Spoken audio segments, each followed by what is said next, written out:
आज की हमारी ये वीडियो इससे पिछली वाली जो हमारी वीडियो थी उसी को टॉपिक को हम कंटिन्यू कर रहे हैं, जो कि हमारा बन जाएगा जी more on problem 3 consolidated financial statements when acquiring associate.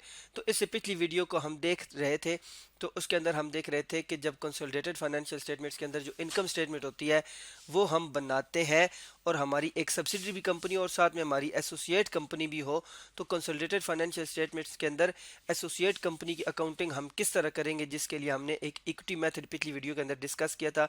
और इसको समझने के लिए हम यहाँ पर एक क्वेश्चन कर रहे थे जिसके अंदर हम कंसोलिडेटेड इनकम स्टेटमेंट बना रहे हैं और कंसोलिडेटेड इनकम स्टेटमेंट में हमने जो है वो ग्रॉस प्रॉफिट तक हमने जो है वर्किंग कर ली है। अब ग्रॉस प्रॉफिट के बाद हमने जो नेक्स्ट चीज़ रिकॉर्ड करनी है वो हमारे ऑपरेटिंग एक्सपेंसेस है 50 और प्लस हमने 15 करना है। लेकिन उससे पहले हम यहाँ पर देख रहे थे कि हमें दिया हुआ था कि कुछ इम्पेयरमेंट हुई थी गुडविल की या फिर हमारी इन्वेस्टमेंट की। तो यहाँ पर हमें बताया जा रहा था कि impairment of the subsidiaries goodwill should be charge to operating expenses, यानी ये जो सब्सिडरी की गुडविल है वो इम्पेयर हुई है, जो कि हमारा एक्सपेंस है और उस एक्सपेंस को भी हमने ऑपरेटिंग एक्सपेंसेस के अंदर रिकॉर्ड करना है। तो ये 50 प्लस 15 भी हमने लिखना है। यहाँ पर सबसे पहले तो मैं लिखता हूँ कि ऑपरेटिंग एक्सपेंस, उसके बाद हम देख रहे थे कि दो जो ऑपरेटिंग एक्सपेंस हमें सेपरेट इनकम स्टेटमेंट में दी हुई है 50 प्लस 15, उनके अंदर 3 और भी हमने ऐड किया और उसके साथ हमने इम्पेयरमेंट लिख दिया है कि हमारे इम्पेयरमेंट के पैसे हैं। तो यहाँ पर अब हम जो है वो ये टोटल लिख देते हैं, ये कितने पैसे आ गए हैं जी 68 रुपीज़ जो है वो हमारे ऑपरेटिंग एक्सपेंसेस हो गए। अब ऑपरेटिंग एक्सपेंसेस ग्रास प्रॉफिट से लेस करें तो प्रॉफिट फ्रॉम ऑपरेशंस आएगा, वो हमारा क्या आएगा जी 172,000 रुपीज़, जो ऊपर जो 30 या वो 1000 को शो कर रहे हैं। अब यहाँ तक हम देखें तो हमने एसोसिएट कंपनी को नहीं छेड़ा, यानी ना ही इसकी कोई रेवेन्यू उठाई है ना ही इसकी कोई कास्ट उठाई है, क्योंकि हमारा इक्विटी मेथड कहता है कि आपने जो है वो इसको आप कंसोलिडेट नहीं कर सकते। लेकिन आपने करना क्या है, जिस तरह हमने पिछली वीडियो के अंदर देखा कि जो प्रॉफिट होगा उसको रिकॉर्ड करने के लिए आपने एक एंट्री करनी है, क्या जी इन्वेस्टमेंट एंड एसोसिएट, जो कि आपका एसेट है वो डेबिट हो जाएगा और profit and loss account credit होगा। इसका मतलब क्या हुआ कि जितने से इन्वेस्टमेंट बढ़ेगी तो वो तो हमारा एसेट है, तो क्योंकि यहाँ पर हम इनकम स्टेटमेंट बना रहे हैं तो इनकम स्टेटमेंट के अंदर तो एसेट्स आते नहीं हैं। लेकिन ये जो क्रेडिट साइड वाला इम्पैक्ट है जिसको हम यहाँ पर मैं देख रहा हूँ जी कि प्रॉफिट एंड लॉस को आपने क्रेडिट करना है, इसका मतलब है कि आपने प्रॉफिट एक रिकॉर्ड करना है इनकम स्टेटमेंट के अंदर कि आपकी ये मजीद जो आपका प्रॉफिट हुआ है एसोसिएट से। अब वो एसोसिएट से कितना प्रॉफिट हुआ है उसको हमने रिकॉर्ड करने का तरीका क्या है कि एसोसिएट की जो सेपरेट इनकम स्टेटमेंट है उसके अंदर आप देख रहे हैं कि 2018 का जो प्रॉफिट है वो कितना है जी 20,000 रुपीज़ है। अब 20,000 रुपीज़ में हम देखें तो पहली वर्किंग हमें शो करिए कि 30% हमारा जो है वो मून लिमिटेड ने हमने मून लिमिटेड को परचेज किया हुआ है। तो इसका मतलब है कि इस 20,000 रुपए में से 30% प्रॉफिट हमारा है। लेकिन उसके साथ हमने कुछ एडजस्टमेंट्स भी करनी है, तो कितना हम हमारा जो है वो एसोसिएट से प्रॉफिट होगा उसको हम यहाँ पर एक वर्किंग के तहत करेंगे। यहाँ पर सेकंड जो हमने वर्किंग करनी है उसका मैं सिर्फ नाम लिख रहा हूँ, जो कि हमारी होगी एनसीआई के लिए वर्किंग। और उसके बाद जो थर्ड वर्किंग हम करेंगे वो हमारी है इनकम फ्रॉम एसोसिएट, यानी जो शेयर ऑफ एसोसिएट है, जितना भी एसोसिएट प्रॉफिट कमा रही है उसमें से हम पेरेंट कंपनी का पेपर लिमिटेड का कितना हिस्सा है वो हमने कैलकुलेट करना है। जैसे हमने पहले डिस्कस किया कि टोटल उसका 20,000 का प्रॉफिट है और 30% हमारा है, तो इस 20,000 रुपए का 30% लेंगे, क्योंकि 30 हमने यहाँ पर रख दिया है तो यहाँ पर सिर्फ 20 लिखा है, तो ये हमारे पास आ रहा है जी 6 रुपीज़। इसका मतलब है कि पेरेंट कंपनी का हिस्सा कितना है जी 6 रुपए है। लेकिन इस 6 रुपए में वो प्रॉफिट भी शामिल है जो कि लेकिन ये जो 6,000 रुपए का प्रॉफिट है इसके अंदर जो है वो प्रॉफिट भी शामिल है जो कि मून लिमिटेड ने अपनी पेरेंट कंपनी को चीज़ें सेल करके प्रॉफिट कमाया था, और वो कितने का प्रॉफिट है जी वो 2,000 टोटल है। तो यहाँ पर क्योंकि हमने अब उस प्रॉफिट को भी हमने एलिमिनेट कर देना है, क्योंकि अपनी पेरेंट कंपनी से उसने प्रॉफिट कमाया हुआ है।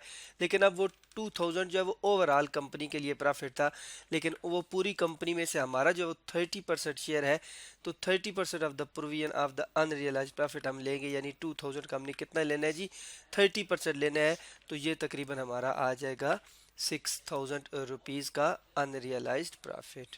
सॉरी, ये 2,000 के जब 30% लेंगे तो ये हमारे पास 600 बनेंगे। तो अब उसके बाद हमने इम्पेयरमेंट जो दी हुई है मून लिमिटेड की इन्वेस्टमेंट की, तो हमने जो मून लिमिटेड के अंदर इन्वेस्टमेंट की हुई है उस वजह से हमारा नुकसान हो रहा है, वो 2,000 रुपये का है, जो कि हमारी इम्पेयरमेंट है, और इसको हमने यहाँ पर लेस करना है। तो टोटल अब जो एसोसिएट से हमारा प्रॉफिट का शेयर बना है वो 3.4 है, यानी 3,400 रुपीज़। तो हम मून लिमिटेड को, जो हमारी एसोसिएट कंपनी होती है, उसको हम पूरे का पूरा कंसोलिडेट तो नहीं करते, लेकिन कंसोलिडेटेड इनकम स्टेट में एक लाइन शो करते हैं, जिसके तहत हम शो कर देते हैं कि जो हमारी एसोसिएट कंपनी थी उससे हमने कितना प्रॉफिट कमाया है एक साल का। जिस साल के हम इनकम स्टेटमेंट बना रहे होते हैं वो हमने अपनी वर्किंग में कैलकुलेट किया 3.4 का। तो यहाँ तक हमारा जो profit for the year group का हो गया वो कितना हो गया जी, 175.4 थाउजेंड, यानी 1,75,400 रुपये। अब ये कौन सा प्रॉफिट है जिसके अंदर तीनों कंपनीज का, यानी कि जो हमारी पेरेंट कंपनी है उसका अपना प्रॉफिट भी शामिल है, सब्सिडरी कंपनी जो है वो उसका भी सारे का सारा प्रॉफिट शामिल है, और मून लिमिटेड का प्रॉफिट जितना हमारा, यानी पेपर लिमिटेड का जितना हिस्सा है उसके प्रॉफिट के अंदर, वो प्रॉफिट भी यहाँ पर शामिल है। अब उसके बाद हमने टैक्स लेस करना है, तो टैक्स फिर हमने जो है वो, क्योंकि हम कंसोलिडेशन पेरेंट कंपनी और सब्सिडरी कंपनी की कर रहे हैं, तो 50 प्लस हमने 12 करना है। तो उसको हम यहाँ पर लिख लेते हैं। यहाँ पर टैक्स 50 प्लस 12 आ गया, तो ये 62 रुपीज़ है। इस तरह हमारे पास प्रॉफिट फॉर द ईयर आ गया, जो कि हम यहाँ पर लिख लेते हैं जी 113.4, यानी 1,13,400 रुपये का प्रॉफिट है पूरे ग्रुप का। कि हमने यहाँ पर बात की थी कि ये जो प्रॉफिट है इसके अंदर पेपर लिमिटेड का और सन लिमिटेड का सारा प्रॉफिट शामिल है, लेकिन ये सन लिमिटेड का सारा प्रॉफिट हमारा नहीं है। क्यों? क्योंकि सन लिमिटेड के अंदर सिर्फ और सिर्फ 90% शेयर्स हमारे हैं, 10% नॉन कंट्रोलिंग इंटरेस्ट है। तो इसका मतलब है कि इस 113.4 यानी 1,13,400 रुपये में से जो नॉन कंट्रोलिंग इंटरेस्ट है, जो 10% शेयर होल्डिंग है सन लिमिटेड के अंदर, उनका कितना प्रॉफिट है वो हमने अलग करना है, और बाकी जो हमारी पेरेंट लिमिटेड है उसका कितना है वो हमने अलग करना है। तो इसके लिए हमने एक और वर्किंग करनी है, जिसको हमने यहाँ पर वर्किंग 2 का नाम दिया है NCI सन लिमिटेड। इसके लिए हम सबसे पहले यहाँ पर लिख देते हैं कि NCI का शेयर प्रॉफिट कितना है जी इसके अंदर, अपनी जो हमारी सन लिमिटेड है उसके अंदर। तो वो 10%, क्योंकि हमने कैलकुलेट की थी कि 90% हमारा है, तो 10% NCI वालों का है, तो 10% अब ले लेंगे हम 13,000 का, जो किसान लिमिटेड का टोटल प्रॉफिट है। अब 13,000 में से 10% किसका है जी, NCI वालों का। तो वो अमाउंट हमारी कितनी आ रही है, वो हमारी अमाउंट आ रही है 1.3 थाउजेंड रुपीज़। ऊपर हम यहाँ पर 3 0 लगा देते हैं, ये शो कर रहा है जी हमारा, यानी 1,300 रुपये। अब जो सन लिमिटेड की गुडविल इम्पेयर हुई थी, एक्सपेंस है सन लिमिटेड का ही, और उसका कुछ पोर्शन जो है वो NCI को भी जाएगा। ये क्यों NCI को जाएगा? क्योंकि यहाँ पर हम देख रहे थे कि non controlling interest are valued using the fair value method. जब हम NCI को फेयर वैल्यू मेथड यूज करके वैल्यूज को करते हैं, तो इम्पेयरमेंट का हिस्सा जो है वो उसको भी हमने चार्ज करना होता है।